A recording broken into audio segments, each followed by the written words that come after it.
उल्हासनगरमध्ये गेल्या वेळच्या निवडणुकीपेक्षा यावेळी जे मतदान वाढलेलं आहे त्याचा फायदा भाजपलाच जास्त होईल अशी शक्यता आहे. भाजपने यापूर्वीच रणनीती जी आखली आहे त्यात त्यांनी रणनीती आखून स्थानिक पक्षाला जे जवळ आपण म्हणतो स्थानिक पक्ष कलानी गटाला त्यांनी जवळ घेतलेले आहे आणि कलानी गटाचे जवळजवळ 28 उमेदवार त्यांच्याकडे लढत आहेत आणि ते सर्वच्या सर्व म्हणजे बऱ्यापैकी उमेदवार सगळे कमळ या चिन्हावर लढले. त्यामुळे आता त्याचा फायदा त्यांनाच होईल आणि जवळजवळ त्यांच्या जागा 30च्या वर जाण्याची शक्यता आहे.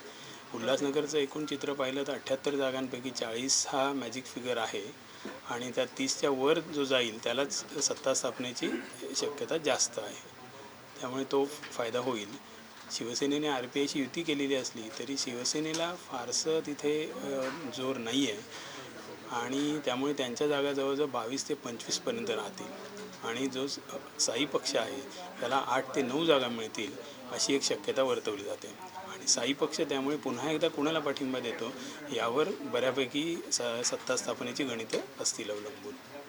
एकूणच उल्हासनगरचं सगळं चित्र पाहिलं तर यामध्ये दोनच पक्ष महत्त्वाचे ठरतात जे शिवसेना आणि RPI आणि भाजप आणि कलानी अशा ह्या दोन आघाड्या प्रामुख्याने आघाडीवर आहेत सर्वच बाबतीत आणि काँग्रेस आणि राष्ट्रवादी काँग्रेसचं फारसं तिथे अस्तित्व जाणवतही नाही आहे. त्यात काँग्रेसचं बिलकुलच नाही आणि राष्ट्रवादी तर 2 ते 3 जागा तिथे मिळवू शकेल अशी शक्यता आत्ता तरी दिसते आहे. यामध्ये आता कलानी गट जो भाजपबरोबर आहे तो गट जास्त आघाडीवर असेल अशी एक शक्यता आहे आणि साई पक्ष आहे तिथला जो स्थानिक महत्त्वाचा पक्ष तो जवळजवळ 8 ते 9 जागांवर विजय मिळवू शकेल. आता 8 ते 9 जागा ह्याच फार किंगमेकर ठरण्याची शक्यता आहे आणि त्यामुळे साई पक्षाला महत्त्व येणार आहे खूप. गेल्या वेळच्या निवडणुकीच्या वेळी साई पक्षाने शिवसेनेला पाठिंबा दिल्यामुळे शिवसेनेची सत्ता तिथे आली होती. त्यामुळे साई पक्ष पुन्हा एकदा किंगमेकर ठरेलच आणि तो ओमी कलानीबरोबर जाण्याची शक्यता फार कमी वाटते आहे. एकूणच आधीचं त्यांचं वैर पाहता त्यामुळे ते शिवसेनेला पाठिंबा देतील आणि भाजपला मात्र त्यामुळे पाठिंब्यासाठी झगडावं लागेल.